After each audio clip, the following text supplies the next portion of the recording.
The other day I uploaded a video, 50 random facts about me, and I mentioned an experience I had where I came home and I found a guy in my closet. So I will tell that story because I got some requests to tell that story. My daughter was 5.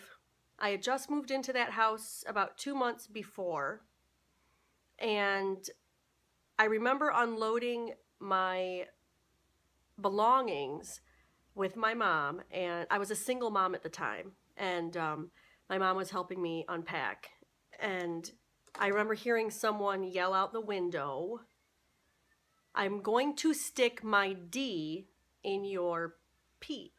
I'm not going to say the words, but you get the idea. I'm like, "Mom, did you hear that?"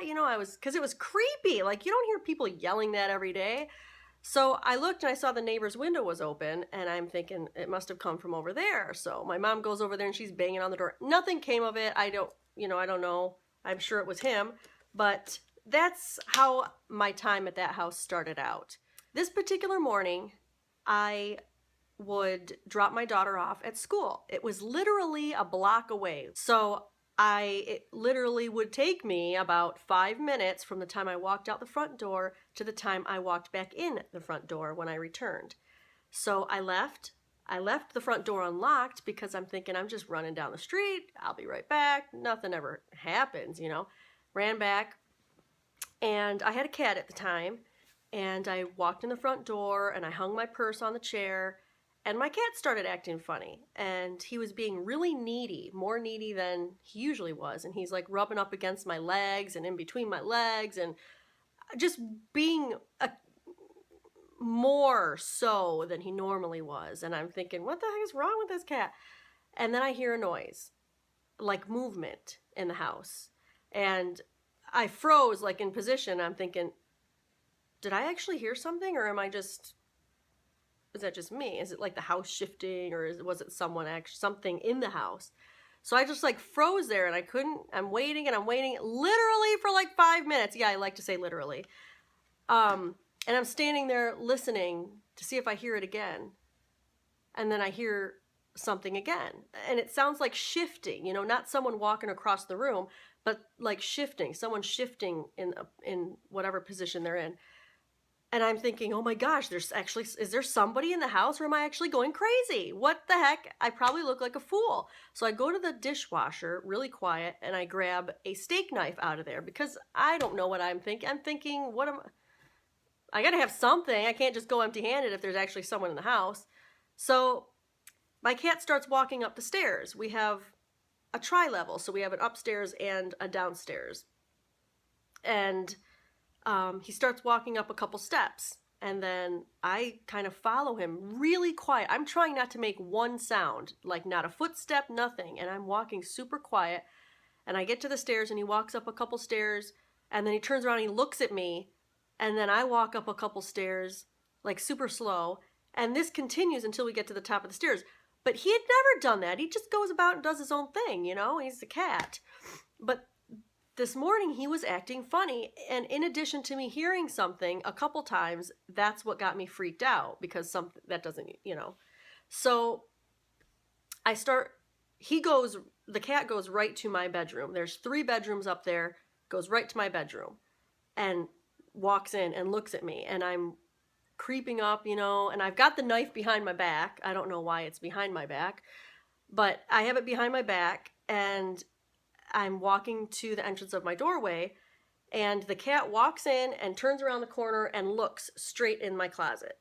So that bedroom, you had to walk in the doorway and then turn around to look at the closet because it was along this wall. So the cat walks in and he looks, and he's like cocking his head, looking down at the bottom of the closet.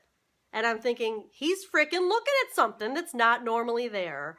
So, my first thought is that it might be my brother. My brother's a year younger than me, but growing up, he was always hiding from me. He was always scaring me. He was always turning the lights off on me. Even now that we're 40, he still tries to scare me. He still hides, and he does stuff like that to scare me. So I'm thinking maybe it's my brother. So I kind of peek my head around the corner, and I look down at the bottom of the closet where the cat's looking. And all I see are slippers. There's a pair of man male slippers. They look like this. These are mine, but you know, the men's moccasin type slippers, this is what they look like. And we didn't own any of those at the time. And I'm thinking it's my brother. And so the first thing I do when I saw those slippers was I yelled at the top of my lungs, "What the fuck are you doing?" Because I was pissed. I thought my brother was playing a joke on me and it wasn't funny because it scared me. No response, just silence. So I walk in and I look, and that's when I'm face to face, like, and I'm looking, and I see that it's not my brother. It's some guy, probably, I thought he was about 20, crouched down in my closet with his hood up, and he wasn't even looking up at me. And then he looks up at me, and that's when I'm like, who the hell is this guy, and why is he in my closet? This is my house. Like, this is your safe haven, you know? This is where you live and your privacy and all that stuff. And there's somebody sitting there in my freaking closet with all my clothes and stuff. And my first reaction is that I wanted him out of my house as soon as possible. I wasn't going to start stabbing him, or if he came at me, oh hell yeah, I'll stab his ass. But I just wanted him gone. So I in an annoyed voice, looked at him and I said, "Are you ready to go now?" And he shrugged his shoulders and he stood up. And he stood up, he was like 6'2" or something, which is like a whole foot taller than me, and big and broad, you know. And I was kind of like, and I backed up into my bathroom with the knife still behind my back. And he took his time walking past me, walked downstairs to the main level. And instead of going right to the front door to leave, he turns around and he looks downstairs. And then he turns around and goes to the front door and leaves. And I'm like, what the hell? Why is he taking so long to leave? Like, is he thinking maybe I don't want to leave? Maybe I'm going to assault her? Or I don't know what he was doing. So he finally walks out the front door. I get on the phone immediately and call my husband. He was my boyfriend at the time, but he was at work in Detroit. I didn't call the cops first. My first reaction was to call my boyfriend. So I called him on the phone and I'm like, there was just a guy in my closet. I don't know what to do. He said, I'll call the cops. I'm going to call the cops right now. And so I hung up the phone and I walk outside and I look around to see if I saw a car or something. And it's the neighbor guy, the neighbor kid who I found out was 16 or 17. He's standing in his driveway smoking a cigarette. Like it's just a normal day. And I see the same damn slippers and the same hoodie. And he's just out there smoking a cigarette, looking around. And I ran back inside and locked the door. And I'm like, oh my God, it was the neighbor. The same guy that said he was going to put his D in my P. And I go upstairs, and that's when I noticed my bedroom window was opened all the way. And a ladder was put up to the window. So he did all of that within 5 minutes. And so I go back down to the main floor and I call my brother, who lived right down, like maybe 5 minutes away. And I called him and I'm freaking out. I don't know what to do. I'm freaking out. This guy was in my closet. And he's like, well, come over. And then I hear another noise while I'm on the phone, as if it can't get any worse. I hear another noise, but it sounds like it's coming from downstairs. And I'm thinking, my thought was that he's trying to get back in the house in one of the windows downstairs. And I'm like, I heard something. And he's like, get out of it. Leave the house and come over. And I said, okay, the cops are supposed to come, you know, blah, blah, blah. So I left. I locked the front door when I left, ran out of there, and drove to my brother's house. Like 10 minutes later, I drove back because I was supposed to meet the cops there. They were there before I was, and they said the front door was unlocked. And I was like, I locked the front door when I left. On purpose, I locked the door because I'm not going to leave it unlocked again. So I locked it. They said it was unlocked. We go inside, and I told them how thought I heard a noise. That's why I left. We went down into the crawl space, which was all dusty because, I had just moved in there. I hadn't cleaned the crawl space. That's where all the venting and the furnace and all that stuff was. And it was all dusty except this little corner where it was all brushed away like someone had scuffed it with their arm or their leg, like when they were crouched down there. So I believe, and the cops believed that there was a second person in there. Either he had a friend or his brother or something like that were in there with him. So I don't know what would have happened. They ended up taking fingerprints and stuff, and he had been in trouble for robbery, I guess, like breaking into people's homes and stuff like that. His dad agreed to ground him from his computer. That's pretty much what he got. He got a slap on the wrist. And I was terrified after that. You don't expect something like that to happen to you. It always happens to other people. And then for something like that to happen to me, and it's freaky to think about what could have happened, what could have went wrong, how it could have played out. It could have been much worse. And had I not reacted the way I did, if I had screamed and cried, and I don't know, would it have been different? So that pretty much ruined me, kind of. I'm more aware of my surroundings, though. I'm very protective about locking my doors and my windows. I will never leave my window open again at night, ever. I will never air out the house at night or anything. Yeah, I'm just... It is very traumatizing to have something like that happen to you, you know? When someone breaks into your safety zone, you know, and I don't know, it's just bad. So that's the story. After that, I had to live next door to him for another 6 years. He would be out there smoking weed in his van and staring at me. I didn't even want to go check the mail anymore. I didn't want to go out in my front yard when he was home. I didn't want to do anything because I was still scared of him. And so yeah, that's the story. And now I know how to use a gun, and we have guns. I know how to use one. I'm comfortable using one, and I will not hesitate if someone is going to hurt me or my family. So yeah, I'm getting all worked up just telling that damn story. But so that's the story. I have another story when I was walking home and I ran out of gas. I'll tell you really quick. I was walking home and I ran out of gas, and it was like midnight. I was probably about 20.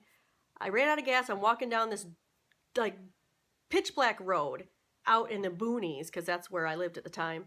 And I'm walking down the street, and this car passes, and I'm kind of, looking, and I see the car pass. Then I notice the same exact car passes again, but going slower the other direction.